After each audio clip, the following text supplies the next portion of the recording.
A young, dark-haired girl with large, surprised, amber-colored eyes sat on a bed, surrounded by a small group of people. The tired man, apparently a doctor, sighed heavily and said that she had lost her memory. The girl didn't know these people gathered around her, and this place didn't look like Korea at all. Fear, mixed with genuine bewilderment, was growing inside her. Suddenly, the last thing she remembered before finding herself here crashed into her head. She had been crossing the road, looking at the screen of her smartphone and not noticing anything around her. Then, suddenly, there was the roar of an engine. The headlights of a truck blinded her before she felt a powerful impact, and then the world went dark. However, now her body was completely fine, which meant that, due to the fact she was hit by a truck, she had been reborn in another world. It seemed that now she would have to live in this place. On the street, she was met by the cheerful laughter of the maids. The girl walked past them sedately, proudly, and alone. One of the maids was holding a basket full of wash laundry. Suddenly, a strong wind blew, quickly picking up the linen into the air and throwing one of the scarves straight into the girl's face. Noticing this, the maids immediately stopped laughing and stared at her in horror, as if awaiting a verdict. They rushed to bow and apologize, trembling with fear. The girl, taking the scarf from her face, smiled radiantly and gently calmed the frightened maids. They looked at each other in bewilderment. Turning back to her, they almost burst into tears as they expressed surprise that their mistress, Ella, treated them with such respect. They pleaded with her to behave in a way she was comfortable with. Ignoring their pleas and focusing only on the name that was now hers, she wondered why Ella sounded so familiar. Finally remembering, she cried out in surprise, frightening the maids even more. Ella, whose full name was Lelaranen, was one of the characters in Ram Font's Love Blooms in the Desert. Despite the simple plot, the girl had really enjoyed reading this book because of the author's amazing style. And now, she had entered the body of a character in this book. Now everything fell into place, and it became clear why the maids were so panicky and afraid of her. Ella had always been cruel and ruthless towards those she didn't like. It was no wonder no one liked her, even her parents weren't particularly interested in her. In the book, Lelaranen was definitely the villain, a vain character who thought she would naturally become queen. But then, the king fell in love with the main character. Lela immediately began to pursue her and even tried to poison her so that she would disappear once and for all.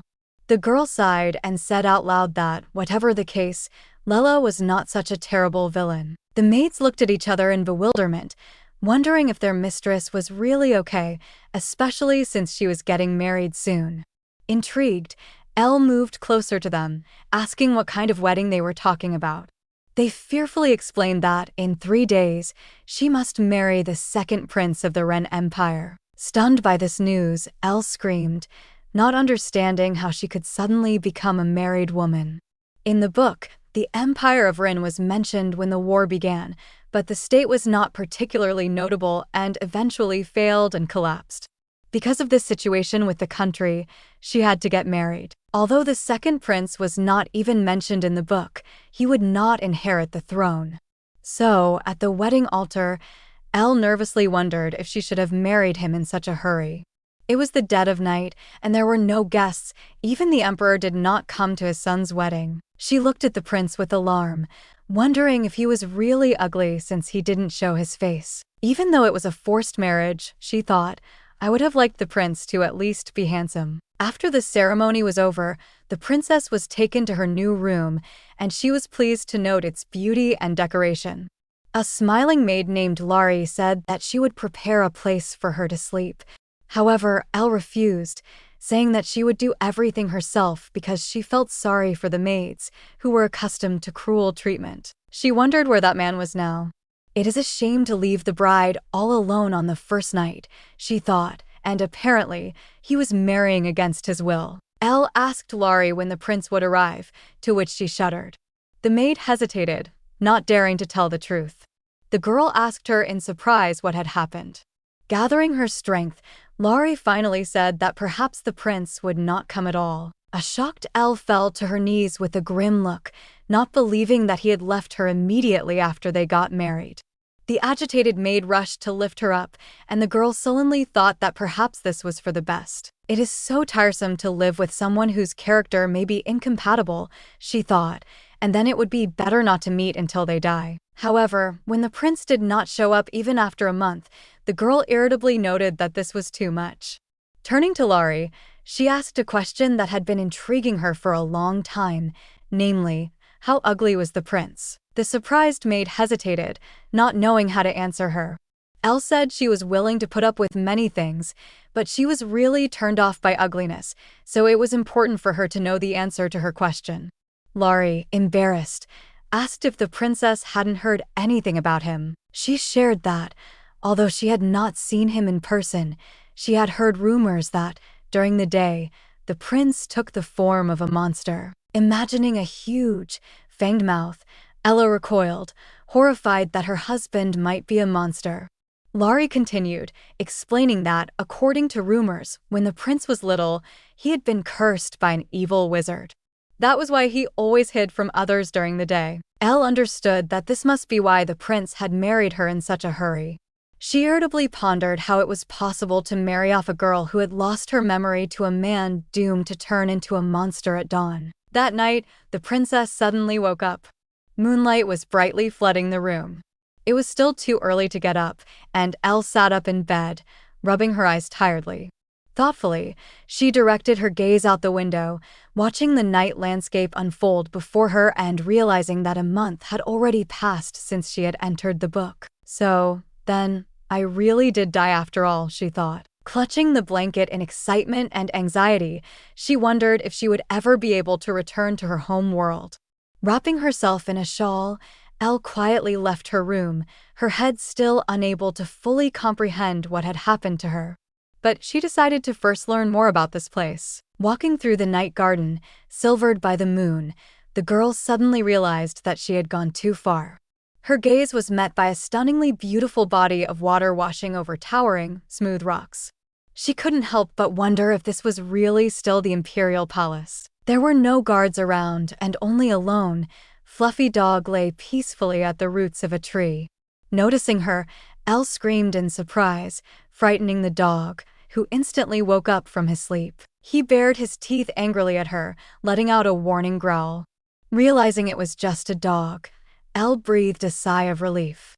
However, there was something strange in the dog's behavior. Although he growled threateningly, it didn't look like he was going to attack or bite her. The girl spoke to him kindly, saying that she would not touch him. At these words, the dog instantly relaxed and lay back down in his place, lazily closing his eyes. The sight of the calm dog was soothing, and because of this special atmosphere, the princess suddenly felt lethargic. She woke up when the sun had already risen high above the horizon. A persistent voice was calling her, tearing her out of her sweet dreams. With difficulty, she opened her eyes and was perplexed to find a sobbing Laurie and several nervous soldiers around her. Seeing that the princess had finally woken up, Laurie rushed toward her in tears, lamenting that she had really been attacked. Confident in her conclusions, Laurie cried out menacingly, demanding to know who dared to do this. The soldiers picked up her words, asking Elle to point out the identity of the non-existent attacker. Elle tried to explain everything, but they didn't let her get a word in, continuing to insist on the attack. Unable to bear it, Elle, burning with embarrassment, shouted that she had simply fallen asleep. There was an awkward silence. Laurie respectfully thanked the soldiers for their assistance, while Elle was practically dying of shame. She walked quickly back to the palace, and the maid, barely able to keep up with her, ran after her, lamenting that she had been afraid something terrible had happened to the princess and that there had been a commotion in the castle because of her disappearance. Elle suddenly stopped and asked if anyone in the palace kept a dog. Laurie shook her head in surprise. This made the girl wonder what kind of dog she had met in that case. That night, the princess couldn't sleep again. She went out into the garden, laughing softly and exhaling that she was looking for that dog because she had nothing else to do. It was strange, though, that Laurie had said she had never seen dogs here, and Elle wondered if it could have been a dog from another palace. Her feet carried her to the same pond as the previous night, and there, on the shore, she suddenly saw someone's silhouette. Surprised, she asked the stranger who he was. When he silently turned to face her, Elle recognized him as her husband. The man remained sullenly silent. The girl realized that she didn't even know his name. She turned to him again, but without listening to her, he quickly rushed away. Elle looked after him with confusion, wondering what that was all about. The next day, the princess kept wondering why her husband had run away so abruptly as soon as he saw her. Sighing, she concluded that perhaps he was used to avoiding people because of the curse of turning into a monster during the day. But either way, she didn't care about her husband. Suddenly, her eyes widened as she saw a familiar sight in the cool shade of the spreading trees. A fluffy, snow-white dog snored sweetly. Elle immediately squatted down in front of him, looking happily at the animal. Her amber eyes glowed with admiration. Giving into a fleeting desire, she reached out to stroke his shiny fur. The dog, sensing movement above his body, suddenly opened his eyes. The girl immediately recoiled with a scream, looking in horror at the awakened beast. Just like last time, he growled deep in his throat. Elle, with a hint of guilt in her voice, carefully said that she wouldn't touch him. Suddenly, Laurie's shout was heard from behind. The dog happily peeked out from behind the girl's body, looking at the maid without any threat. Laurie said in surprise that, indeed, as the lady had said, there was a dog here. Elle asked how it could have gotten here. The maid suggested that it might have been Mr. Sher's dog.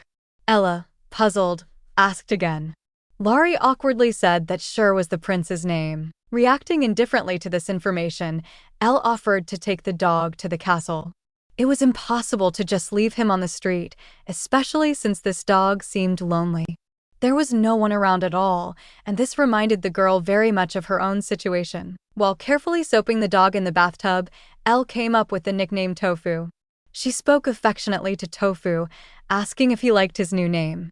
She softly said that if he wanted to live in the palace, he would have to become cleaner. The girl was enjoying the process to the fullest. Smiling brightly, she asked the dog if she should join him. Elle began to undress, carefully pulling the sleeve of her dress down her thin shoulder. The dog suddenly became alarmed. To the girl's surprise, he jumped out of the bathroom like a bullet, rushing toward the door. Tofu began to scratch the door desperately, showing that he wanted to get out immediately. Elle, perplexed, immediately rushed to the prankster. Hearing a loud scraping sound, Laurie, determined to protect her mistress, rushed inside. The dog, taking advantage of the opportunity, quickly slipped out of the room. Noticing movement to her left, Laurie glanced back in bewilderment. Disappointed in her whole life, her face darkened as she carefully wiped Tofu with a terry towel. Ella gently asked him what had happened to make him lose all his previous calm so suddenly. She thoughtfully suggested that perhaps the dog simply didn't like to swim. Suddenly, the girl sneezed with all her might. A worried Laurie wondered if she had caught a cold. Elle waved it off as if she were fine, only to sneeze loudly again. Laurie sternly put the girl to bed, and as she lay there, Elle thought about how inconvenient it was here due to the lack of modern hospitals. Suddenly, she heard Tofu's faint barking somewhere nearby. The dog looked at her sadly, whining quietly. The princess tried to calm him down, saying that it wasn't his fault that she had fallen ill. She patted the bed next to her, inviting Tofu to sleep with her. He jumped up happily, landing right on top of her. They fell asleep hugging each other. The last thing the girl thought about before falling asleep was how much she liked feeling the warmth of someone alive next to her. As the rays of the dawn sun penetrated the room through the window, Elle lazily opened her eyes. Something strange appeared before her still-blurred vision. Finally opening her eyes completely, she saw a handsome, fair-haired man lying there, peacefully sleeping at her side. She widened her eyes in shock, staring at him for a couple of seconds. Slowly, realization dawned on her. A half-naked, unfamiliar man was sleeping next to her, and she had absolutely no idea who he was or how he had ended up there. The man, too, began to wake up. Slowly opening his eyes and shifting his gaze, he met the shocked eyes of the girl. He looked dumbfounded, his expression showing noticeable anxiety. Coming out of his stupor, he immediately jumped out of bed. The stranger quickly rushed from the spot, ignoring Ella's cries of protest, thinking only about how to escape as quickly as possible. The girl's head was completely empty after such a morning adventure.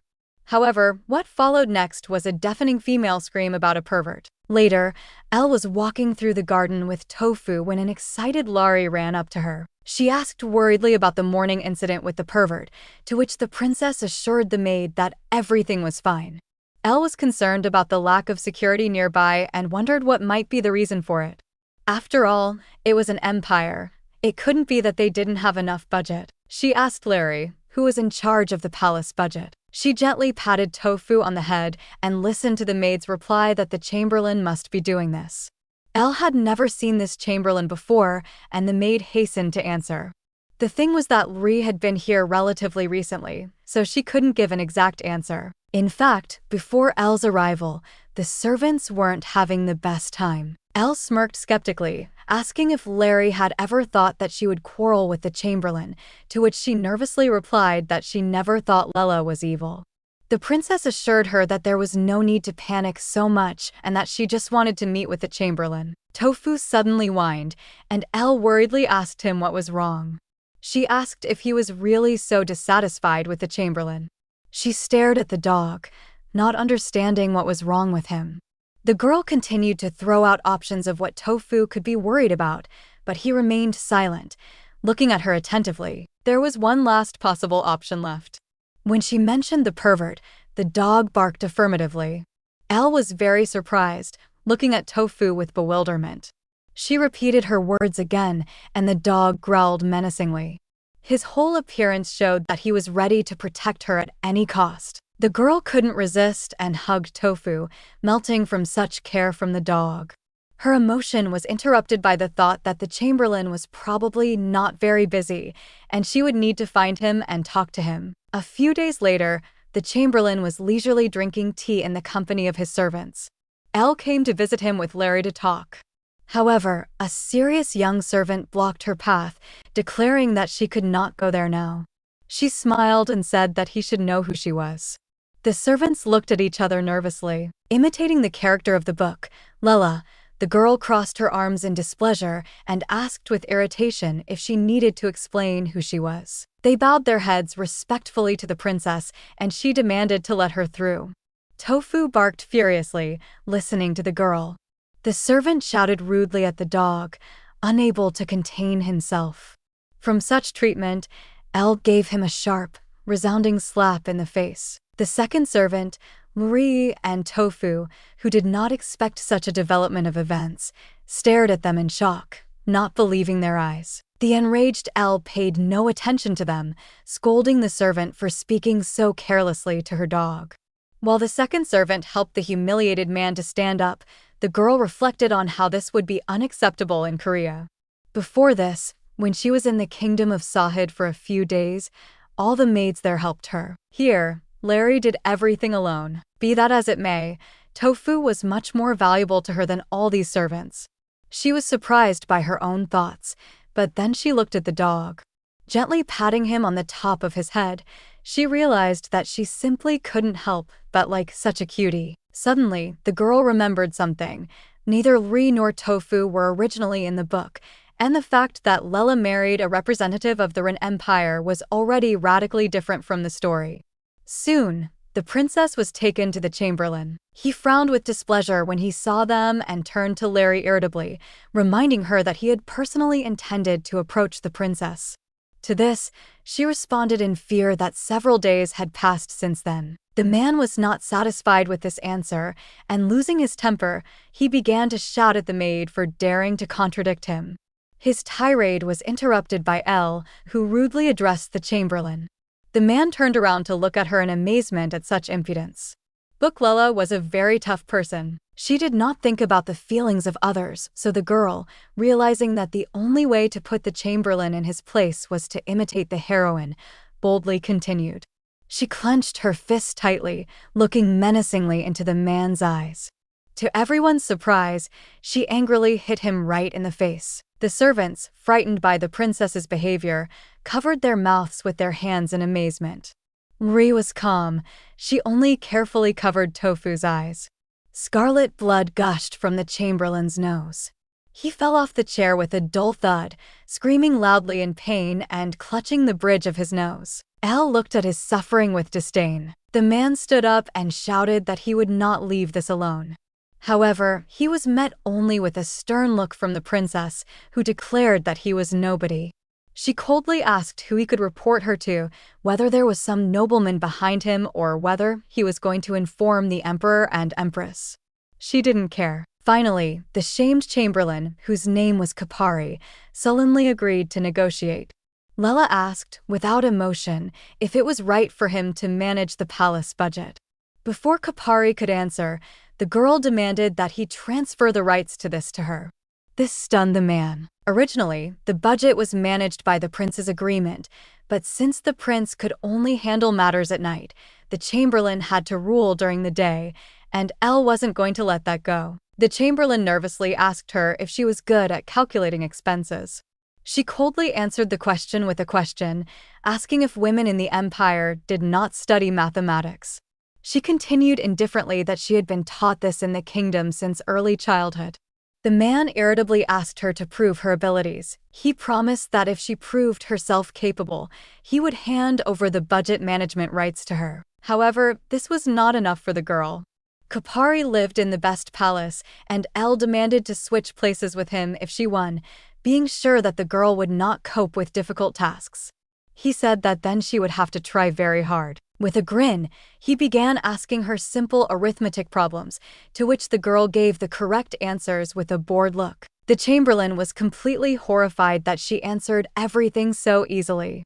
The girl, who had expected something much more complicated, thought that he was probably making fun of her because she could decide something like that while lying in bed. Slamming his fist on the table, Kapari shouted in dismay that the princess couldn't possibly be that good at math, only to feel a sharp pain as Tofu fiercely grabbed his leg.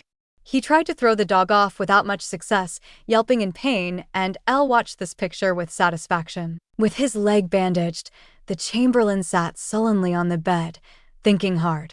How could he hand over the power he had sought for so long to a princess from another country?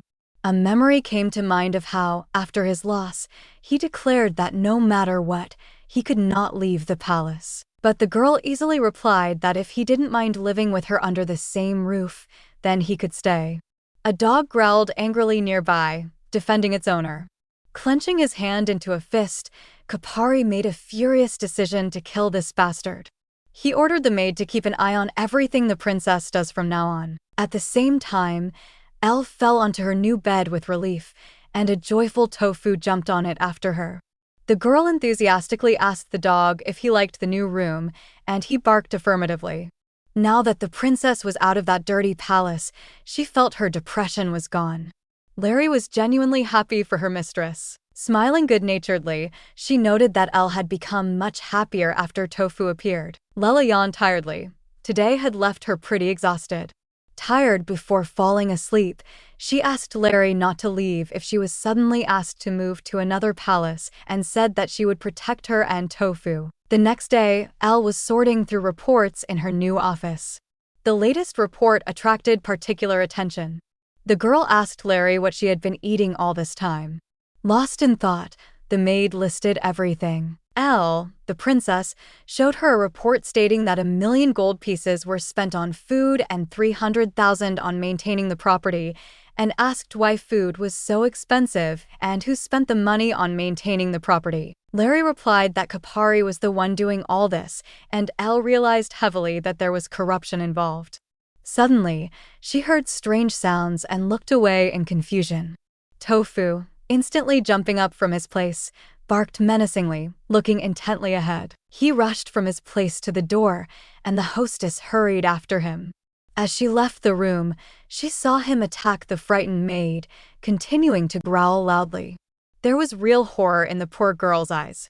Elle asked menacingly if Kapari had sent her to follow her. The maid bowed her head to Elle and introduced herself as Lena, saying that she was simply cleaning the main palace.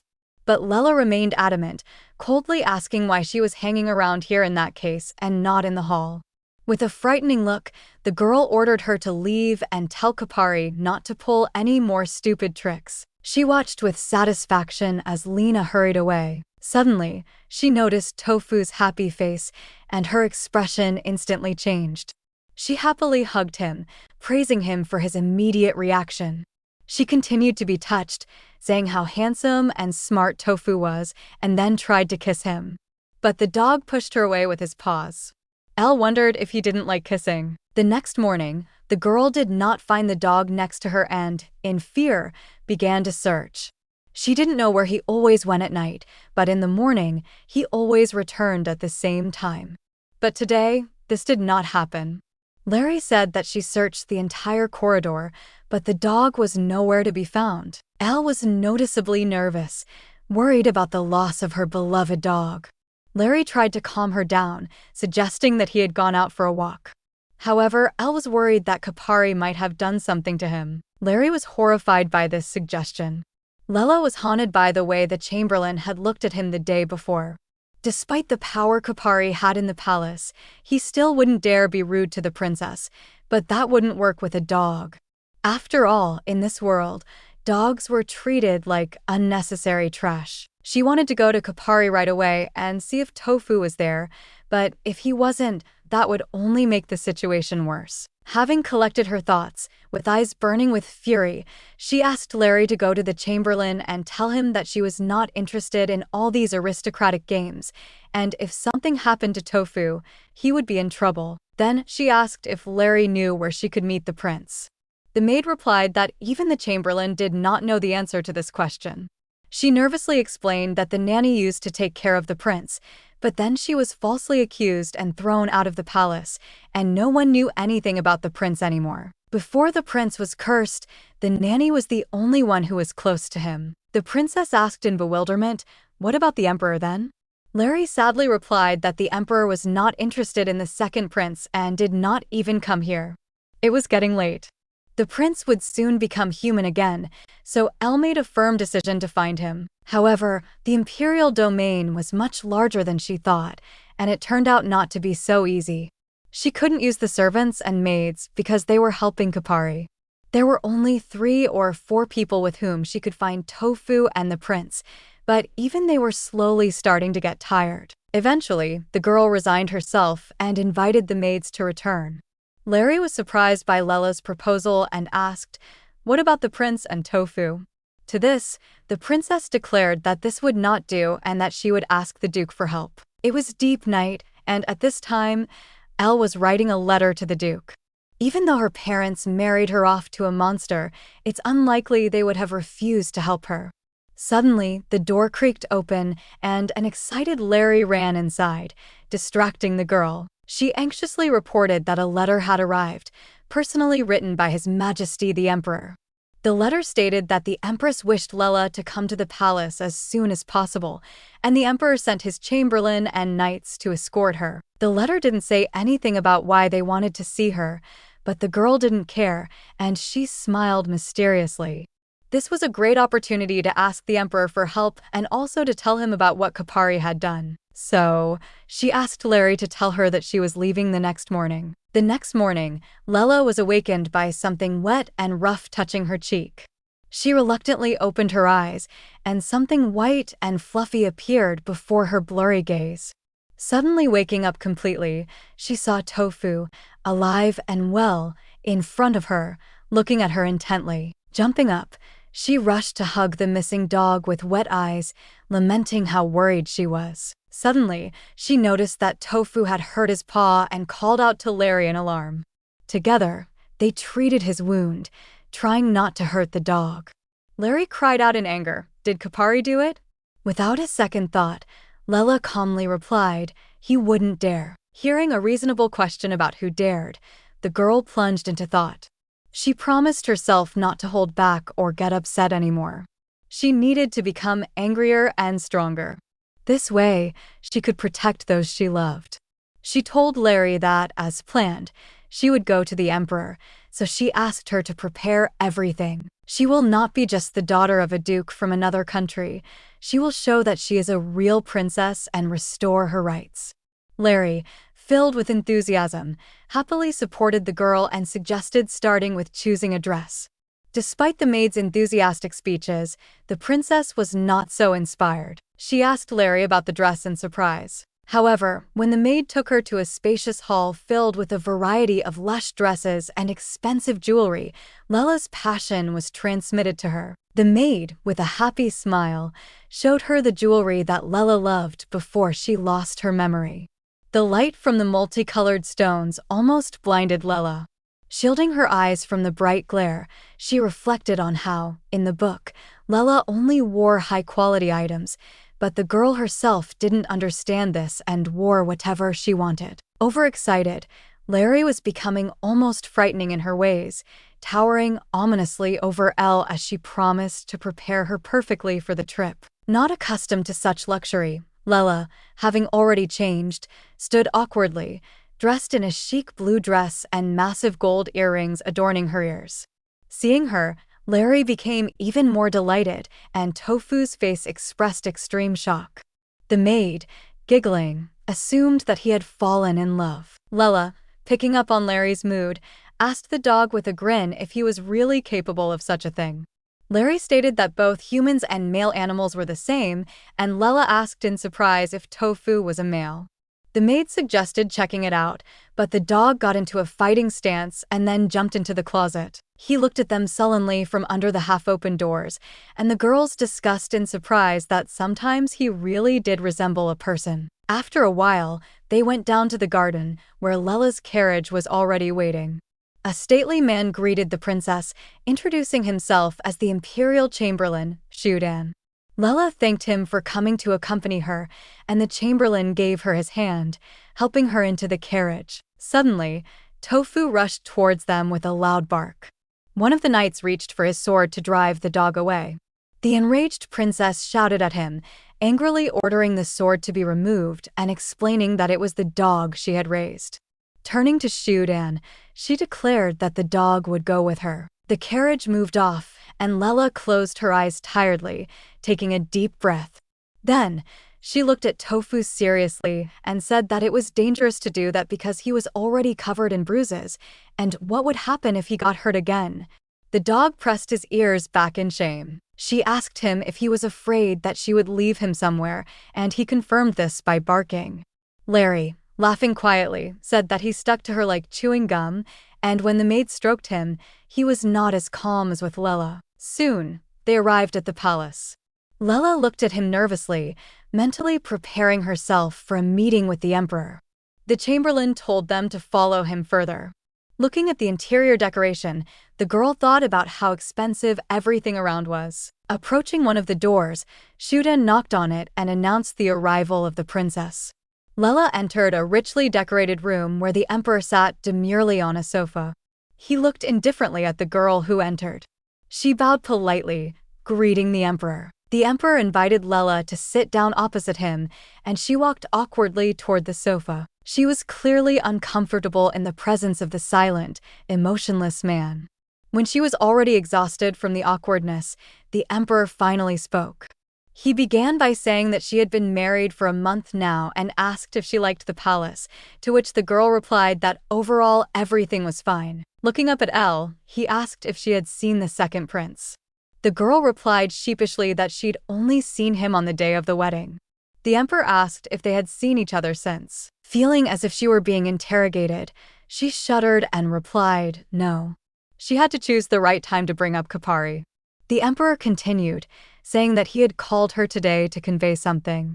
He placed a document in front of her, telling her that it was proof she had the authority to manage the affairs of the palace. Elle looked at the man in shock as he continued, although the chamberlain tried very hard to do his job, now you will do it. And since the second prince can't do his job properly, you will have to help. I will also send additional knights and guards to the palace. He then asked if she had anything she wanted to say, but Lella, abandoning her plan to tell the emperor about Kapari, shook her head. She didn't think that she would get what she wanted so easily. Unexpectedly for Shudan, she asked him who she could talk to about corruption. She awkwardly clarified that, as it seemed to her, there were many violations. Shudan assured her that, in this case, he would inform His Majesty, and someone would be sent to her later. Once outside, The girl rushed to Tofu, who was faithfully waiting for her. She hugged him tightly, not paying attention to anyone around her. At this time, the emperor was watching them closely through the window. There was something sinister blazing in his eyes. At the palace, Kapari savored his wine, enjoying the solitude. He noted with satisfaction that after that incident, the princess had become silent. A few days ago, a very nervous maid had entered his bedroom. She told him the princess's words, that if something happened to Tofu, he would be in trouble. Now, he thought irritably that she must be so rebellious because she was from the Sahid Empire. Now that she was afraid for the dog, she would no longer dare disturb him. All that was left was to think about how to regain power. Suddenly, the door burst open, and someone shouted that the princess had returned from the imperial palace. Kapari, displeased at being so brazenly interrupted, harshly asked what the big deal was. However, the maid continued in fear, saying that the princess had returned with the imperial knights. The chamberlain jumped up in amazement at this news, asking whether the emperor himself had sent them. Nervously biting his nails, he thought that the knights had definitely come at the princess's request to examine everything here thoroughly. He was going to appropriate enough for himself to buy a fake certificate of nobility and then leave the palace. He was so close to it. In a fit of rage, he swept everything off the table and screamed in despair. The wine bottle smashed against the wall, sending shards of glass and blood-red splashes everywhere. The chamberlain breathed heavily, unable to contain all the anger that burned like fire inside him. Having collected his thoughts, he decided to collect all the money and run away. He assumed that such a day might come, so he had kept a special record of which nobles he took bribes from, so that with this, he could easily get his money. With a wild look in his eyes, he prepared for his escape. He opens the drawer in which the records were kept. His eyes widen and his body trembles. There was no report inside. At the same time, the princess was talking with the knights on the street.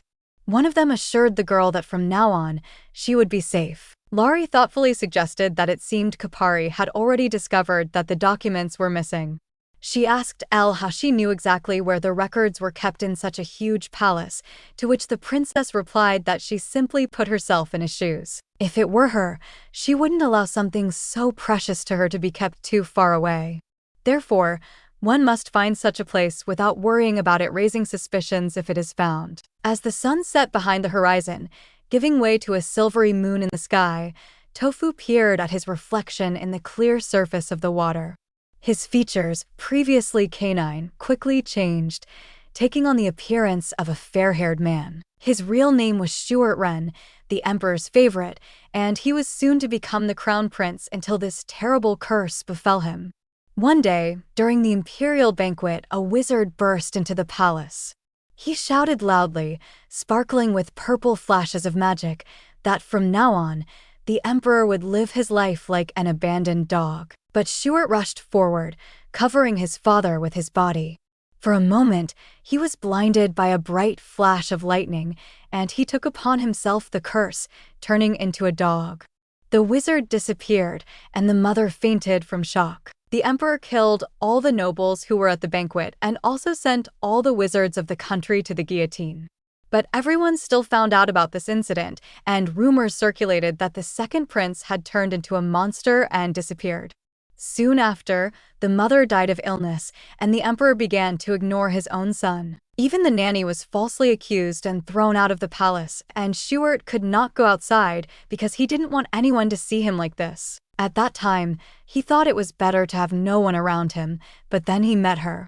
He wanted to be close to her, and so he was ready to protect her no matter what. Wounded, he came to his father's palace, bleeding, ignoring the servants' cries that he needed to treat the wounds first.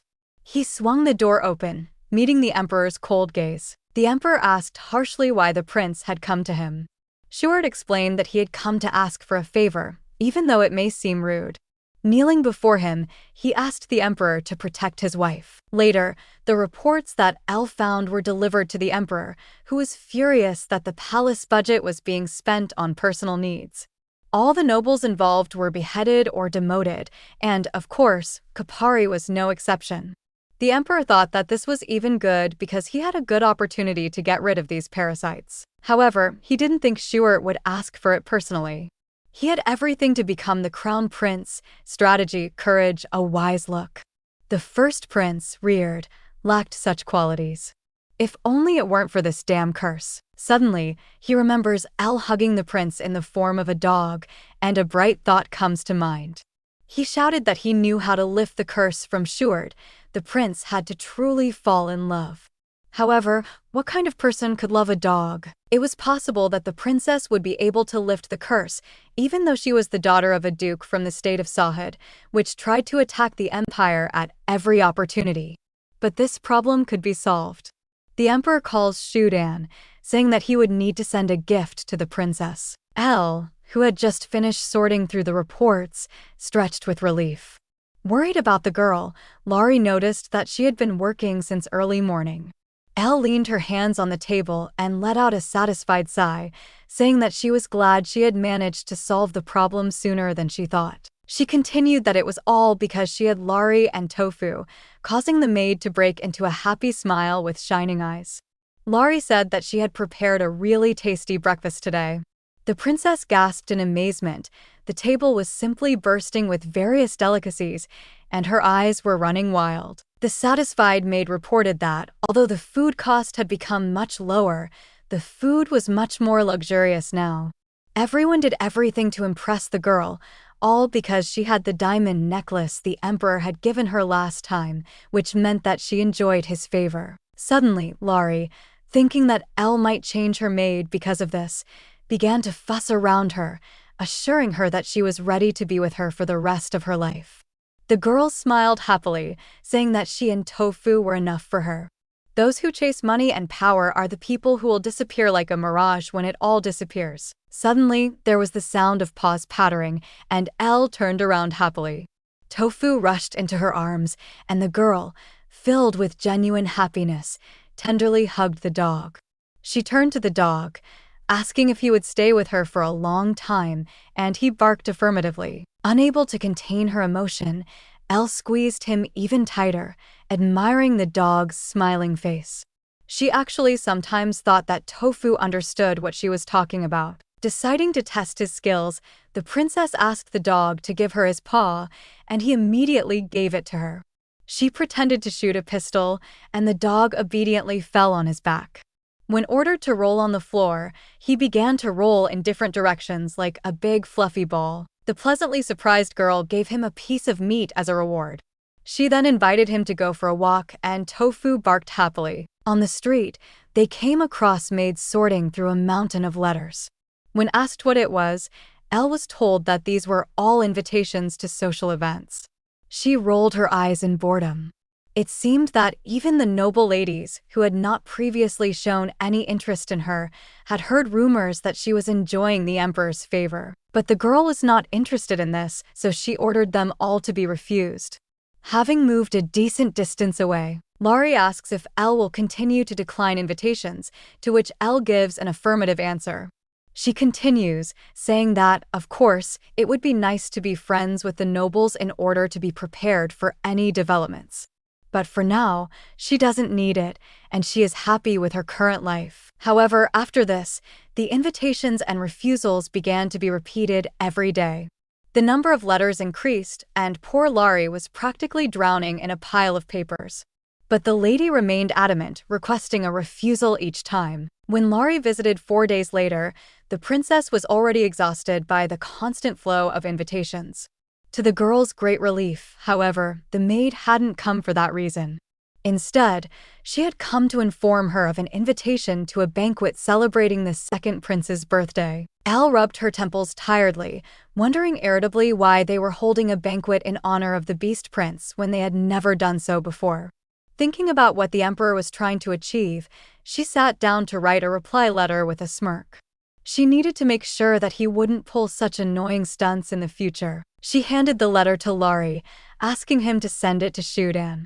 Noticing her evil smile, Laurie worriedly asked if everything was okay. With a frightening look, Elle assured him that everything was fine, thinking with anticipation that she would clearly show why Lela was considered the most evil woman in the kingdom of Sahad. Later, the girl was met by Madame Neria, the chief designer of the imperial family, who had arrived on her orders. Elle greeted her with a bit of awkwardness, saying that she relied on Neria to choose her dresses. The princess's cunning plan was to beg for a lot of money from the emperor so that no one would want to invite her to such parties. Madame Neria opened before her catalogues of the most fashionable dresses of the season. However, no matter what was shown to her, Elle didn't like any of them. Finally, after looking through all the options, Lela sighed tiredly and asked the woman what style would suit her. With a graceful movement, adjusting her glasses, Neria declared with a sparkle in her eyes that brighter colors, rather than pastels, would suit her. She suggested raising the waist a little higher and making the sleeves pleated instead of lace. After some thought, the princess agreed. She then told Madame Neria to come to her with sketches and to prepare clothes for the dog. Madame Neria, thinking she had misheard, asks again in surprise. Elle responds indifferently that Tofu will also be attending the party with her. A dismayed Neria exclaims that she cannot put clothes on dogs. Hearing this, Tofu hangs his head sadly.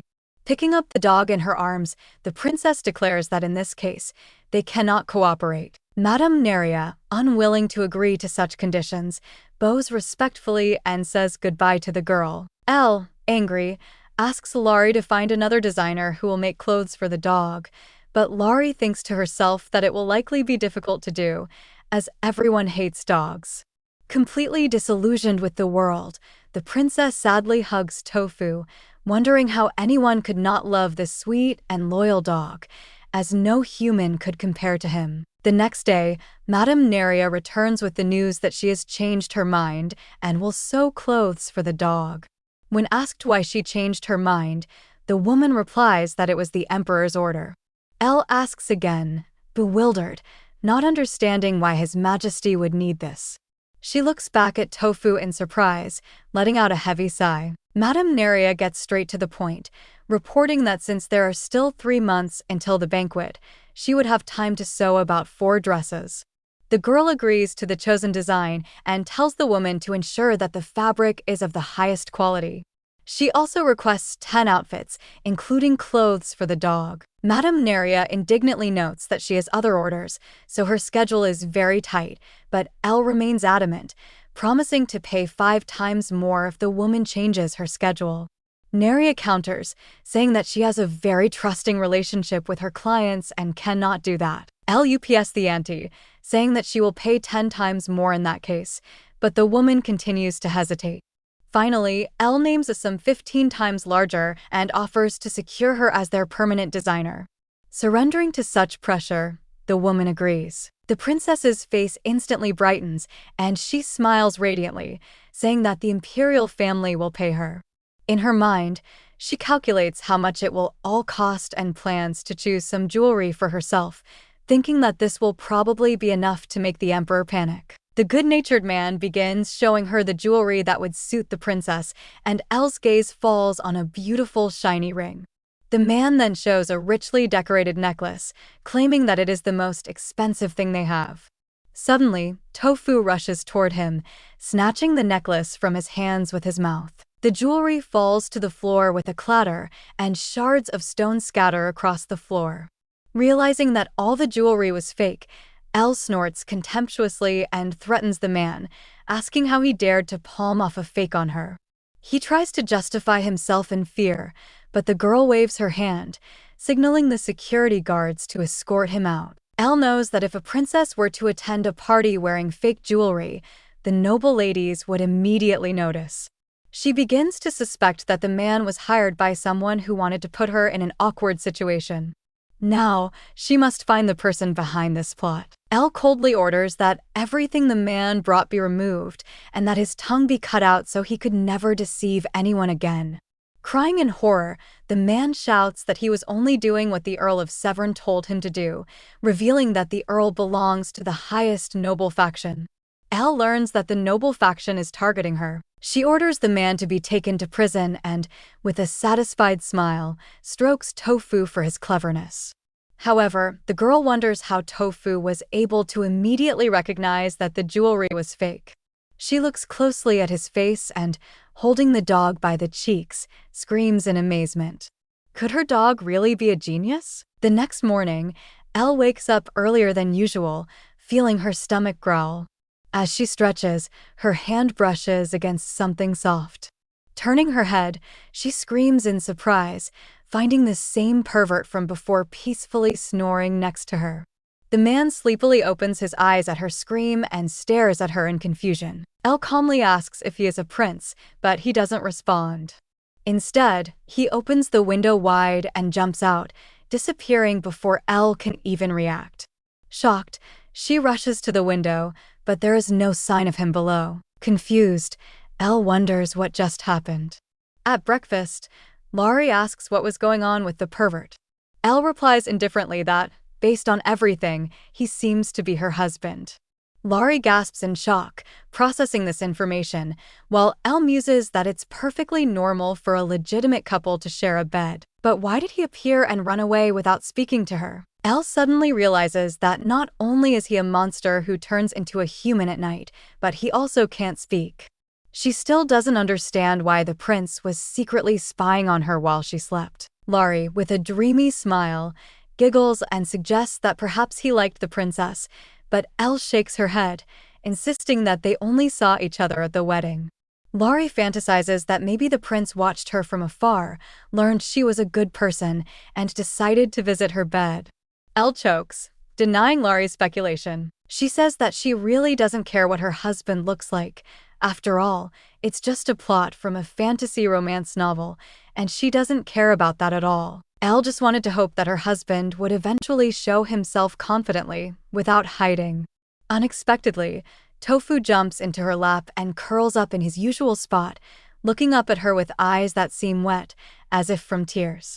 Concerned, Elle asks why he is crying, wondering if the dog is afraid that her husband will hate him. Tenderly holding him, she reassures Tofu that he is the most beautiful creature on the planet and that her husband will never judge him based on his appearance. As time passed, summer gave way to autumn, and their lives remained peaceful, unlike the bad events that had been foretold in the book. Elle found herself becoming noticeably happier. One day, sitting on a soft blanket under the colorful autumn trees, she asked Laurie if she was still receiving many invitations from noble ladies. Laurie sighed, explaining that the warehouse was already so full that there was no more space for them. Lost in thought, Elle realized that if the nobles were so persistent in sending invitations, perhaps it would be best to show herself to them at least once. She then asked when the prince's birthday was, and Laurie replied that it was tomorrow. Elle was surprised by how quickly time had passed. The next day, Madame Neria reported that the princess's clothes were ready. When the maid arrived, the woman proudly presented 3 rich dresses. She then handed Elle a box, explaining that it contained the pants she had asked for. Elle happily took out the checkered jumpsuit and admired it. Madame Neria, pleased with her work, asked who the princess intended to give the gift to.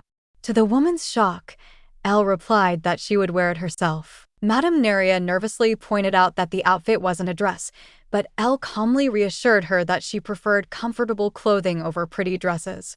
She then walked to the fitting room, while Madame Neria nervously considered the consequences. If the princess wore men's clothing, it would cause a scandal, and Neria's reputation would be ruined.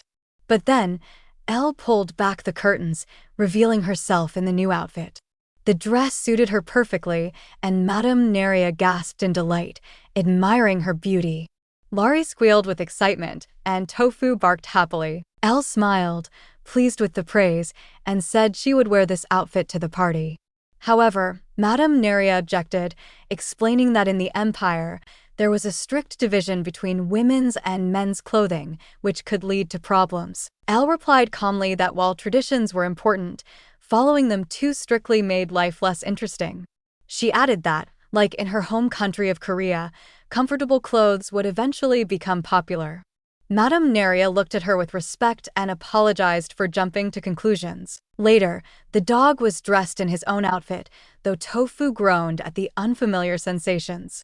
Elle melted with affection, admiring her beloved dog. Despite the potential criticisms, she didn't care. She would still bring Tofu to the party. On the day of the banquet, Elle entered the hall wearing her new outfit, with Tofu walking stately beside her. The guests began to murmur in surprise, noting that although her clothing was unusual, it suited her well. Elle stood confidently before the throne where the emperor sat. She bowed respectfully, and the emperor, acknowledging her presence, thanked her for accepting the invitation. Elle smiled politely, but inwardly, she was already amused at how much money the emperor would have to pay for her mere presence. As the banquet began, the emperor rose from his throne and loudly declared the start of the event. Glasses filled with wine clinked, and the guests heartily congratulated the second prince on his birthday. However, Elle couldn't help but feel annoyed that the supposed guest of honor, the birthday prince, wasn't even present. She wondered what the point of the party was if he wasn't going to show up. Suddenly, a girl approached her, speaking in an ingratiating tone and asking whether it was true that she was the daughter of the Duke of Sahad.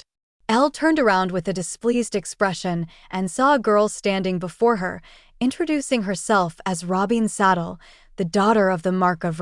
Elle turned away indifferently, but Robin, with a malicious chuckle, made a remark about the relative rank of the two families, noting that the Markov held a higher rank than the Duke of Sahad. Elle's response was to smirk, pointing out that she was now a princess and didn't care about her previous status. Robin, covering her face with a fan, sarcastically commented that every princess was different. Undeterred by Elle's indifference, Robin accused her of being uneducated and rude, which, in her opinion, was expected of someone from Sahad. Elle, unfazed, retorted coldly that she was more educated than Robin herself, deliberately mispronouncing her name to further provoke her. Robin's frustration boiled over, and she began to shout at Elle, but before things could escalate, one of Robin's friends stepped in, trying to comfort her. The friend smiled and suggested that Elle must be heartbroken because she couldn't win the love of her husband. Elle raised an eyebrow and pointed out that neither of them was married, so why the concern about her relationship? The friend nervously tried to downplay the situation, but Elle grinned, saying that her worth was not dependent on her husband's love and sarcastically asked if they took pleasure in making others feel bad to boost their own self-esteem. She added with a smile that they should focus on learning to love themselves first. Robin, growing angrier, demanded to know if Elle was trying to teach them lessons, but before the argument could continue, a man appeared behind Robin, interrupting their discussion. The girls immediately bowed in fear as the man introduced himself as the first prince, Reardrun. He asked if he could speak with Elle alone, prompting the girls to leave hastily. Reard smiled mysteriously and inquired if Elle was indeed his brother's wife. Elle responded curtly, stating that she was just Elle, and as Tofu growled in warning, she noted that the prince was ignoring her dog. Unbothered, Reard introduced himself as the crown prince and took her hand. Elle smiled awkwardly, her thoughts racing as she realized that, according to the book, the emperor had never been able to officially crown a successor before his death, making this situation seem highly improbable. Nevertheless, Reard, with a flattering tone, suggested that, for the good of the empire, she would need to marry a monster. As Reard approached Elle, he touched her shoulder and whispered in her ear to find him whenever she needed him, assuring her that he would not treat her badly. At that moment, Tofu growled menacingly and lunged at the prince, sinking his fangs deeply into Reard's leg. The prince cried out in pain, falling to the floor and clutching his injured limb. The guards rushed toward them, but the prince shouted in fury, demanding that they kill the maddened dog immediately. Elle, horrified, hugged Tofu close to her, screaming at the guards not to touch him. The guards hesitated, not daring to harm her, but Reard continued to shout for the dog to be killed. The emperor, having approached the scene, ordered Reard to calm down, noting that it was too good a day for such chaos. Reard tried to justify himself, showing his wound to his father and sneering that there had never been a happy day since that monster had been born, clearly referring to the second prince. The emperor coldly ordered him to stop being rude, and the guards attempted to restrain Reard, who struggled in vain. The emperor then turned his gaze to El, who looked back at him, hoping for leniency. However, he gave a stern order to throw the dog into prison for daring to bite a member of the imperial family. El, desperate, cried out for Tofu, insisting that he hadn't done it intentionally. She tried to defend him, explaining that Reard had been the first to provoke her, and Tofu had only acted in her defense. But the emperor remained unmoved, coldly stating that the dog had to be punished. Elle, heartbroken, threw herself at the emperor's feet in tears, begging him not to imprison Tofu. She reminded him that everyone deserved to live. The emperor, however, cast a harsh glance at her and, without listening to her further, turned away, ordering her to return to the palace. He did add, however, that he wouldn't have the dog killed, because it was special. Elle was left stunned and confused by his words, unsure of what he meant by calling Tofu special. Days passed and Elle remained at the palace, feeling a deep sense of despair. She longed to do nothing but lie on her bed and stare at the ceiling, even pushing away the food Larry brought her. Her maid, worried for her, asked if there was anything she could do to help, but Elle, detached, asked her to leave. As Elle stared out of the window, her thoughts turned to Tofu. She realized that there was something strange about him, his intelligence, his finicky eating habits, and the oddities surrounding him, such as the emperor's strange order regarding his clothing. Elle recalled how in the book, anyone who harmed the imperial family was beheaded, yet the emperor had made an exception for Tofu, claiming that the dog was special. All these inconsistencies led her to one conclusion: Tofu wasn't just a dog.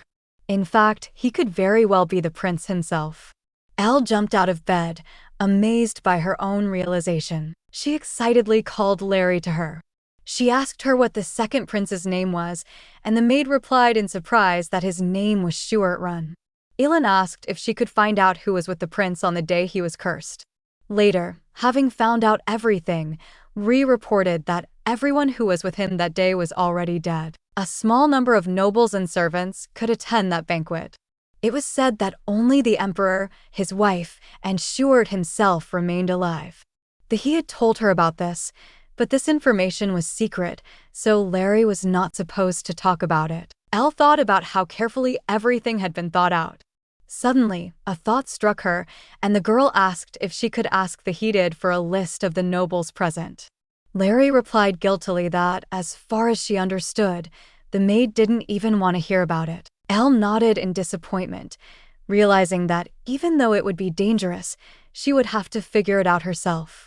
If the events matched the book, then a war would definitely start here, and if Tofu really was a prince, then things would only get more complicated. Shurt was a member of the imperial family. He couldn't ignore his people. The princess wouldn't be able to leave Tofu on the battlefield, so if Tofu was a prince, then she wouldn't be able to stay away from the war.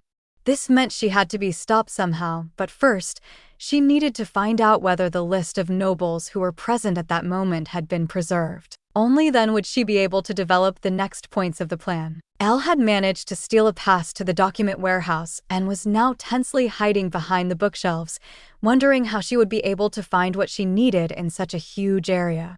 Suddenly, someone called out to her from behind. Turning around, she saw a servant in front of her asking what brought her here. The girl nervously replied that she just needed to check something. The servant bowed his head respectfully and informed her that she could not enter here unless she was a third-level civil servant.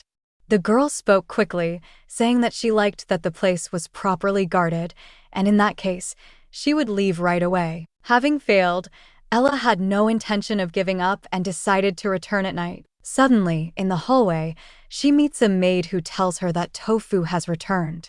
Elle bursts into the room, shouting the dog's name loudly. With her gaze, she finds a beaten dog with tears in her eyes. The girl hugs Tofu to herself, asking in a trembling voice how this could happen.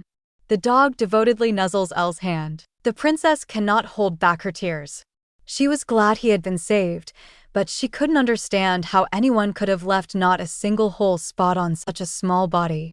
An excited Larry hurried after the doctor, placing Tofu on his side, looking at the wounds with concern. The blood did not stop flowing in scarlet drops from the deep wound. Soon, Larry and the doctor burst into the room. The girl realizes that Larry had to lie that the princess was sick because no doctor would come to treat the dog.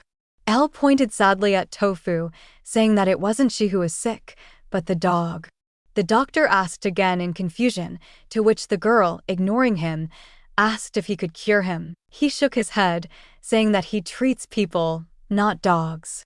Enraged, Elle harshly said, "So, you're saying you're not a doctor?" She angrily ordered him to leave the palace immediately. The doctor objected, saying that he could not be thrown out simply because he refused to treat the dog, since all doctors would have done the same. The princess coldly remarked that she needed a doctor who would save lives, not stand by. Without listening to his objections, she ordered him to be thrown out. Turning to Larry, she asked the maid to make an announcement saying that she urgently needed a doctor who could save any life, including a dog's, no matter the cost. Then, she took out some medicine from the chest of drawers and wondered if she could give it to the dog since it was intended for humans. Deciding it was worth a try, she poured the solution into a saucer. Moving the saucer closer to Tofu, the girl asked him to try drinking the potion. He, overcoming the pain from his wounds, got up and began to lap up the healing liquid. Then, he lay back down, and Elle, stroking him carefully, wondered if she could just ask him if he was her husband. She was more than happy with the fact that Tofu was just a dog, but if he turned out to be human, she wouldn't mind either. After all, she loved him for who he was. She watched the sleeping dog carefully until night fell, and the room was plunged into darkness, lit only by the dim light of the moon. Tofu's appearance began to change until it took on human features. He really turned out to be a man, just as Elle thought. Perhaps Stuart didn't know his secret was out, and then she would have to wait until he told her directly. Gently touching his head, the girl whispered to him, "Just don't die." The next morning, Ella rubbed her eyes sleepily as she sat up in bed. Tofu woke up and looked at her in bewilderment. The girl happily asked him if he had slept well. Pretending not to know anything about it, he shook his head nervously, not understanding how he ended up here. The princess, looking at him with a smile, thought about how fantastic it was that he really did turn into a dog every morning. She informed Tofu that she had also just woken up. Elle opened her arms for a hug and gently called the dog to her. Tofu happily rushed towards her, clinging to his owner. Several days passed, and Elle carefully bandaged the dog's body. She noted happily that he had almost recovered. Suddenly, Larry burst into the room, screaming. She dumped out a huge pile of letters, explaining that these were all invitations from nobles. The princess awkwardly noted that she had made a fuss at the second prince's birthday party, and they had decided to send her invitations again. Larry reported that, whatever the case, strange rumors had begun to circulate. The reason why His Majesty did not kill the dog that attacked the imperial family was because the princess enjoyed the emperor's favor. In addition, they also discussed what clothes she appeared in. It looks like these outfits are going to become popular now. Elle had no plans to attend the parties anyway, so she asked Larry to take care of the invitations, as always. Suddenly, Tofu growled menacingly, and the girl turned towards him in surprise. He looked tensely towards the window, behind the curtains of which some shadow was hidden. The dog barked at the top of his voice, alarmed. Elle pulled back the curtains and discovered a fluffy cat sitting on the window. Still, Tofu continued to bark furiously, and the girl, not paying attention, said admiringly how cute he was. The dog stopped short, looking at the girl in surprise. She continued to be touched, calling the cat to her. The cat slapped her hand away with her paw in displeasure, but Elle continued to admire her, finding even her arrogance charming. The princess, waving her arms excitedly, asked Larry if cats were also treated with contempt here. The maid, sighing, replied that they were and nothing could be done about it. Tofu watched all this sullenly. Larry, giggling cheerfully, said that it seemed the dog was jealous. He just looked at her angrily and turned away with feigned arrogance. Elle laughed happily, kneeling down in front of the dog. She assured him that he was even cuter than the cat. A rainy night came, and the girl decided that now that she knew Tofu was the second prince, she could not allow him to live his life like this. She needed to reveal the truth in a way that would not hurt Stuart in any way, and there was only one way to do it. She and her companions stopped in front of a dilapidated house in which a dim light was burning. This was the building of the most famous information guild. Inside, they were met by a man with a scar running across his face, to whom Elle informed that she needed to find one person. With complete indifference on his face, he asked who exactly she was looking for.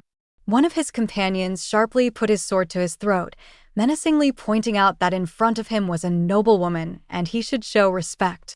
Elle cut him off, noting that she was fine. She said that she was looking for a commoner who worked as a nanny for the second prince in the imperial palace. She continued that she had been falsely accused and thrown out and asked that this person be found. Frowning, the man said that this was no ordinary commoner, but the prince's nanny. Therefore, the price would be quite high. The girl handed him a bag, declaring that she would give him as much money as he wanted. Inspired by this, the man promised that, in that case, he would find her as quickly as possible. The next day, Elle and Tofu entered the tavern, where they were greeted by a smiling waitress. Noticing that the girl was not alone, the waitress informed her that dogs were not allowed in the premises. The princess explained that she would simply place an order and wait on the open terrace, to which the waitress replied that this was not possible. The girl asked a reasonable question. Why, if the terrace was not indoors? The people sitting around immediately began to whisper, elide heavily, realizing that strange rumors would circulate again. However, this was even for the best, because now she would be able to raise her popularity to such an extent that no one would dare to send her an invitation. Finally sitting down on the terrace, the girl ordered 2 of the most expensive cakes and 2 cups of black tea, one of which was for Tofu, so it needed to be allowed to cool. People around were amazed to hear that all this was so expensive that common people could not even dream of such a thing. Elle calmly said that she would pay 10 times more and would also pay for all the guests, so if anyone didn't like something, they could just tell her. The waitress nervously ran to fulfill the order. Suddenly, a sarcastic voice came from behind. Elle turned around and saw Robin with her friends, who said maliciously that she was very glad to see them again. Elle remembered that this was the rude woman she had met at the banquet. Robin asked her ingraciously if she remembered her, to which the girl replied that she did not remember those who were not important to her. Robin instantly became distorted with bewilderment and anger. Elle began to tease the girl again, mangling her name, and Robin pouted with anger boiling up inside. Suddenly, she noticed the princess's dog gobbling up the cake. She said sarcastically that Lella's love for dogs suited her very well. Not noticing the mockery, Elle beamed and said that she too would advise her to get a puppy as a pet. Robin snorted and declared that she had no hobby in raising useless creatures. Taking a sip of fragrant tea, Lella calmly reproached her, saying that measuring someone else's life by its usefulness was heartless. She continued that she had the feeling that Robin was ready to kick people out of her circle if they were no longer useful. Robin was alarmed by such an abrupt change of topic. Elle noted that she simply said what she thought, and that, whatever the case, she believed that someone's life in itself could not be useless. The guests surrounding them began to whisper disapprovingly, looking in the direction of the Marquis's daughter. Elle mockingly said that, in fact, when she lived in the kingdom, she had a very bad character. However, after meeting Tofu, she became softer. Perplexed, Robin asked her again what it meant that she had become softer, and the girl replied that she had had depression that no one could cure, but then she recovered. One of Robin's friends awkwardly raised her hand, asking if it was true that dogs could help with some emotions. The princess nodded, smiling radiantly. At night, the girl tried in vain to fall asleep, but sleep just wouldn't come to her. She was terribly curious about what Stuart was doing now. She got out of bed, wrapping herself in a shawl, realizing that she wanted to see him under the light of the silvery moon. The prince sat on the ground, leaning against the trunk of a spreading tree and contemplating the sparkling surface of the water. Out of breath from running, Elle stopped nearby. Hearing someone's footsteps, Stuart turned around in confusion. Everything inside him shook, and the prince started to run, but the girl's loud voice stopped him. Elle bowed politely and said softly that she wanted to get closer to him. The man, having listened to her request, nevertheless turned around to leave. However, Elle, not intending to give up, desperately grabbed his hand. Stuart spoke to her for the first time, saying that if they were together, the curse would spread. Smiling, the girl asked why he got married then. She apologized for grabbing the prince's hand and asked him not to run away again if he didn't mind talking. The man sighed resignedly. Elle sat down on the grass near him, and there was silence for a few seconds. The girl spoke first, asking if she could call him Mr. SCH, and he said yes. She noted that he could call her Lela or Elle, whichever he preferred. She shared that she had heard that the prince had a nanny and asked if he was interested in how she was doing. Stuart replied in an indifferent voice that he had not. Elle didn't expect such an answer, so she asked again, dumbfounded, if he really didn't want to meet her. The prince dejectedly said that it would be better for him not to get involved with anyone. It was enough for him that he knew she was doing well, so there was no need to look for her. Elle thought with disappointment that the nanny was the only one who stayed with Stuart until the end, and he would definitely want to meet her. The girl carefully said that she had, in fact, already made a request to the Information Guild, and if she found out her address, she would definitely tell it to him. The prince tried to refuse the offer, but Elle insisted that he might change his mind. Stuart fell silent, looking down sadly. The dawn sun slowly rose over the horizon, illuminating the earth with its first rays. The girl stood up, noting how much time had already passed. Turning to the prince, she asked if it was time for them to say goodbye. Stuart quietly stated that he hadn't actually talked to anyone in a long time, so it was difficult for him, to which Ella understandingly replied that if he talked to her more often, then he could get used to it. With a slight blush on his face, the prince carefully asked if she would come to see him more often. Smiling broadly, the girl replied that she would come whenever he wished. The prince objected, stating that it was dangerous. When the princess asked him what he meant, the man fell silent again. The girl noted to herself that it was difficult to make the prince speak. While in his dog form, he barked at any reason. Finally, Schwartz spoke sadly, saying that, in that case, he would get too used to her. But if he gets used to someone, then that person will leave him over time. When Ella first learned that she was a character in a book, she had a very difficult time because everything that was in the original world was gone, and everything was unfamiliar to her. But then she had Ri and Tofu, who became dear to her, and she was also afraid that she would lose them. So, she understood Schwartz's words like no one else. That's why the girl now confidently said that there was no point in worrying about the prince being left alone someday. Besides, he can make sure that she never leaves him. Winking, the princess said that she was not going to leave the man alone. Gently squeezing his hands, she declared that she would try to make the prince get used to it, so she asked him not to be afraid to get used to her. And at that moment, Schwartz smiled sincerely for the first time in a long time. They continued to hold hands under the rays of the rising warm sun, warming not only from the outside, but also from the inside.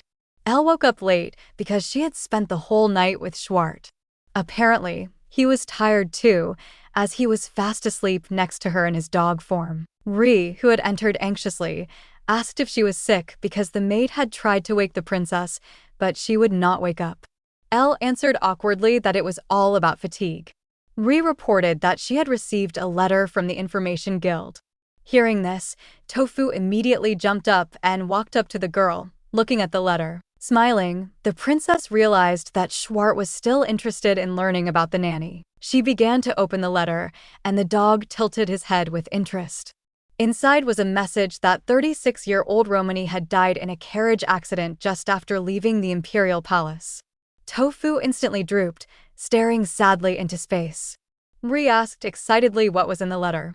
Elle swallowed nervously, feeling her stomach twist. Suddenly, Tofu jumped up, and the maid called out to him in confusion, but he didn't pay attention. She suggested that he was ill, and Elle, getting out of bed, said that she would go after him. The nanny was dear to the prince, and he must have been in unbearable pain right now. The girl found Tofu in a remote, quiet place, looking absent-mindedly at the iridescent fountain. Elle sat down carefully next to him, asking him to stay close to her. It is not easy to accept any death, and perhaps the nanny's death was one of the disguised cases of murder. After the prince was cursed, Schwart must be one of those who knows the truth better. Tears began to flow from the dog's eyes, and the girl worriedly asked him not to cry. Picking him up in her arms, she offered to tell him something interesting. Laying Tofu on her lap, she began to tell the story of Snow White. She continued to speak soothingly until the dog finally fell asleep, hugging him tightly. The girl soon passed out herself. She woke up when the sun had already disappeared behind the horizon, and the sky had turned dark blue. Tofu was no longer nearby. Suddenly, Elle remembered that she had to meet Schwart that night. She ran as fast as she could to their meeting place. The prince sat in his usual place, looking into the distance. He turned to her, greeting the girl with a slight smile.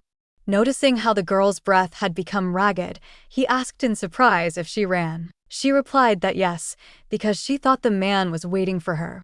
She squeezed his hand tightly, and Schwart's cheeks instantly flushed a scarlet red at the girl's touch. Seeing this, Elle worriedly asked what happened. The man pointed at her hand, embarrassed. The girl quickly removed her hand and apologized, saying that she completely forgot herself. She mused that when the prince turns into Tofu, he doesn't mind being touched. It seems like she needs to touch him more often to get him used to it. She suddenly gave him the command to give her hand, and he obediently did so, forgetting that he was not in the form of Tofu. Schwart, completely embarrassed, but agreeing to the proposal, held her hand. The girl decided that she needed to talk about something good for his sake. The prince suddenly asked her to tell that old story, meaning the one that the girl had told him in the form of Tofu, and immediately stopped short. The man tried to justify himself by making up a story about how he accidentally overheard her while passing by. The girl giggled in her mind at how sweetly he justified himself. She stroked his hair and asked him what part he had listened to. He answered, and Elle continued the story, immersing the prince in the world of a fairy tale. They lay together on the moonlit ground, talking. Suddenly, Elle asked why the prince didn't call her by name. Schwart sheepishly explained that he felt like if he called the girl by her name, there would be no turning back, because then he would want to call her by name over and over again. He ended by saying that he would say her name when he was ready. The girl was amazed, thinking that what he was saying now was much more complicated than just saying her name. Suddenly, she rose, struck by the thought that she did not want to hide anything from this man. Schwart stood up after her, looking at her in surprise. Gathering her courage, she confessed that she was not really Lila. A little awkwardly, but gradually, the girl thought that they could get closer, but with secrets, it was harder. The more Schwart lied, the harder it would be for him to speak, and even more difficult to come up with excuses. She also didn't want to keep secrets from such a beautiful and innocent man. So, clenching her hands tightly into fists, she decided to tell the truth and meekly asked to be called by her real name next time. The prince, perplexed, asked her again what this meant. The girl awkwardly explained that the body really did belong to Lela, and it was all difficult to explain. She asked him directly if he believed in the transmigration of souls. After all, in fact, she was a person from another world, but then suddenly found herself in this world and in another body. The girl sincerely wanted Schwart to believe her. The prince asked where her real body was then. However, she herself did not know the answer to this question. Whether she was alive in that world or not, she never really thought about it seriously. And in fact, there was a chance that despite being hit by a truck at high speed, she was still alive. However, if not, then her parents probably had a hard time coming to terms with their daughter's death. Suddenly, Schwart asked if she would ever be able to return to her world. Looking at him with longing, Elle replied that she couldn't know that either. She said that she was actually in complete denial at the beginning, so she became depressed and wanted to die. But strangely enough, she began to get used to all this. She had Luri, who became more valuable to her than just a maid, and Tofu, who brought happiness into her life. And now, including Schwart, She had 3 people who were valuable to her. That's why she didn't want to lose this world just like that. Schwart touched her gently, asking if it would be shameless of him to ask her not to go anywhere. Elle beamed and grabbed his hand in shock, asking if this meant he believed her. The prince replied that yes, since she said so. He shared that at first, he was surprised because she approached him without the slightest hesitation, even when he was called a monster. Then he was scared because he thought that she, a kind person, would leave him. In fact, after she took his hand, he began to have recurring dreams about her leaving him. Elle's eyes widened in surprise, amazed at the prince's thoughts. Schwart pressed her hand to his own and admitted that he didn't care if she was a stranger from another world. He just wanted her to promise that she wouldn't leave him. For him, this was the most important thing. With a gentle smile on her face, Elle assured him that she would not leave him just like that. Schwart asked what her name was before she came to this world.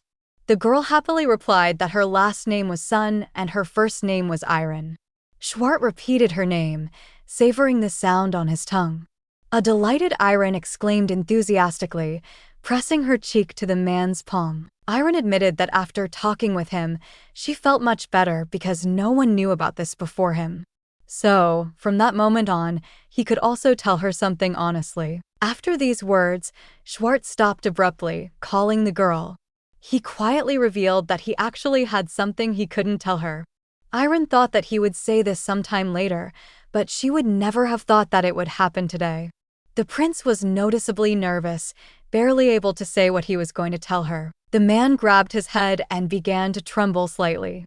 Irene immediately ran up to him, sat down next to him, and tried to calm Schwart down. She hugged him tenderly, knowing that because he had been isolated from others for so long, it was difficult for him to tell the truth. She assured the man that it was okay, that he didn't have to talk about it, and that he could tell her the truth when he was ready. Gathering his courage, the prince raised his head, intending to tell everything. However, they were interrupted by someone's voice, insistently calling for the princess. Schwart stood up abruptly, throwing out a parting word that they would see each other again, and disappeared into the deep thickets. Irene looked sadly after him when a sobbing Ree rushed toward her. The maid did not find her in the room, so she began to worry a lot. Irene, shocked by Ree's reaction, apologized and suggested going home. Taking one last look at the bushes where Schwart had disappeared, the girl wondered if the day would come when she would be able to hear the truth. The first thing Irene saw when she woke up in the morning was Tofu's face, looking at her sadly. She happily hugged the dog, saying how nice it was to see him this morning. The girl suddenly noticed that Tofu's heart was beating very fast and wondered if he was nervous. For some reason, her heart was pounding too. She said nervously that she would tell Ree that it was time to serve breakfast. Irene went out into the corridor, calling Ree. However, instead of her, she ran into another maid. The maid excitedly announced that Mr. Reard had arrived. They tried to calm him down, but he kept demanding that they give him the dog. Irene, irritated and thinking of Reard as a psycho, decided to go to him herself. She took Tofu into the room and laid him down on the bed, asking him to wait for her there. The dog whined pitifully, not wanting to let the girl go alone. However, Irene assured him that it was too dangerous, so he shouldn't go out. After leaving the room, the girl ordered the maid to report the situation to the emperor as soon as possible. She was sure that since the emperor knew that Tofu was Schwart, he would definitely come to the rescue. Walking further, she suddenly came across Reard, who was mocking poor Ree, who was meekly enduring the blows of the first prince. Tears came to her eyes, but she remained silent. Irene rushed toward her, but Reard blocked her path, mockingly greeting the princess and calling her trash. He angrily asked where she had hidden that bastard, meaning Tofu. Irene, not afraid of the prince's attacks, only looked at him with irritation. She walked on, ignoring Reard. She approached one of the servants, who looked at her nervously, not understanding what awaited him. Suddenly, she swung her leg and brought it down hard on the servant's leg, pushing through the flesh with her heel. He screamed, bent double in pain. Irene asked angrily how they dared to come here and make such a noise. She continued, turning to the servant and asking if his boss was indulging in his whims. Shouldn't he, as a subordinate, stop him? An enraged Reard drew her attention to himself. However, Irina immediately threw his hand off her shoulder, menacingly asking if she had said something wrong. The shocked prince cursed and then said that he thought that since the emperor was generous to her, then he too would follow his example. The princess angrily told him not to even think about it and noted that swearing was impolite. He asked her again, amazed. Others might have tolerated the prince's insults, but Irina was not going to, so she declared that he had understood everything correctly. Outraged by being addressed informally, Reard roared. To this, the princess calmly replied that despite the fact that he was a prince, he had to observe the basic principles of etiquette. But apparently, Reard didn't even know the basics. The prince screamed in anger, causing Irina to cover her ears with a carefree look. Then, she said sarcastically that it was okay if he didn't know, because he could always learn, and at the end, she mockingly called him a bastard. Reard finally lost his temper and shouted, asking what gave her such faith that she thought she could behave in such a way. Irina calmly pointed behind him, saying that the answer was there. The prince turned around in amazement. Behind him were the imperial knights, led by Shuin. The chamberlain bowed politely, greeting both of them. He said that by order of His Majesty, he had come for the first prince, Renard. The knights grabbed the prince by the arms, intending to take him away, to which he indignantly tried to fight back. He threw out at the end that he would definitely get Irina and that bastard. She, not fearing the man's threats, indifferently showed him the middle finger. When the prince was finally taken away, the princess sighed wearily. She approached Ri, worriedly asking if everything was okay, to which Ri happily replied that she and the other maid were fine. Irina apologized for causing them trouble and said that the emperor would make sure that the first prince did not bother her again. Irina, hugging Ri, replied that she hoped so. In fact, she didn't believe it at all. Seeing how much poison there was in Renard's eyes, it was hard to believe that he would back off. Entering the room, Irina let the girl go ahead, saying that they needed to treat her. Suddenly, both of their eyes widened in horror. Scarlet blood flowed from Tofu's paw, spreading in spots across the carpet. Irina immediately left all her worries behind because now she was most worried about the dog. Apparently, he had tried in vain to open the door with his paw, which was how he injured it. Ri immediately rushed to get the medicine. Irina had tears in her eyes as she gently took Tofu's paw, sadly calling him a fool. She warned him that it would hurt and asked him to be patient.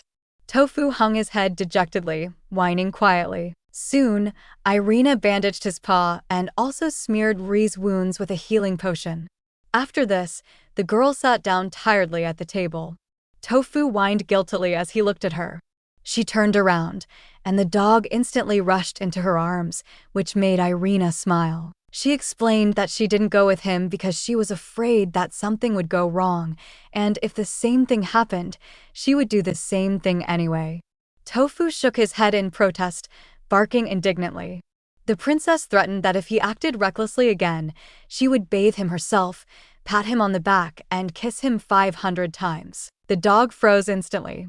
Irina realized with satisfaction that he seemed to have understood everything so well. At the same time, the first prince, Renard, drank away his humiliation by destroying everything around him. He wondered with displeasure what the emperor was thinking when he took the side of the princess and the dog.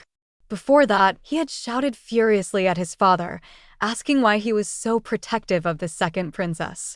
He grinned evilly and suggested that perhaps she was his secret lover. The emperor immediately gave him a resounding slap, declaring that he would receive his punishment when he sobered up. Renard was sure that the emperor and the princess were in cahoots, and there was a high probability that it was connected with Chart. Since childhood, the first prince had compared himself to his brother. Even after he turned into a monster, he had a wife who ignored Renard. Having opened a new bottle, the first prince decided to find out what kind of relationship these two had. He drunkenly called the butler to him. The butler immediately came, turning to the prince with concern. Renard ordered that the Marquis of 10 be called immediately. At this time, 2 knights, the heads of the 2nd and 4th regiments of the Imperial Knights, came to the princess, who wanted to provide better protection. Irene greeted them politely, smiling and saying that she was relying on them. A more experienced second-in-command would accompany her directly, while the fourth would take on the complete protection of the palace. Of course, there was still the opportunity to control close associates through Ri because, in the fantasy world, the main characters suffered most from their inner circle. At dinner, Irina asked the second-in-command if he could accompany her at night. She explained that she actually saw Shart every evening. Ri was amazed because the princess had never told her about this. She asked indignantly if this meant that Irina had met him the night she went missing, and Irina replied with a smile that it was true. She apologized to Ri as she picked up Tofu. Irina warned that Shart might be scared if someone else was with her.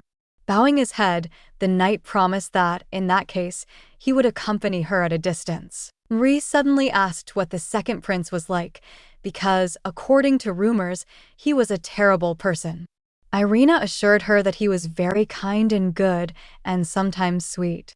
Tofu immediately beamed, barking happily. At night, the princess came to her usual place where a fair-haired man was waiting for her. Irina ran up to him happily, commenting on what a pleasant wind there was today. Sitting down on the grass, the prince asked to be called Shul, which was his nickname when he was younger. Irina noted happily how similar their names were. Shart blushed and said sheepishly that he liked it too. Irina reminded him that the prince wanted to say something last time. She assured him that he could tell her about it when he was ready, and said that she was very glad he allowed her to call him by his nickname. After that, they talked for a long time. Shart said sheepishly that if he seemed timid, he was not. Irina was surprised by this, but with a radiant smile, she assured him that she understood him.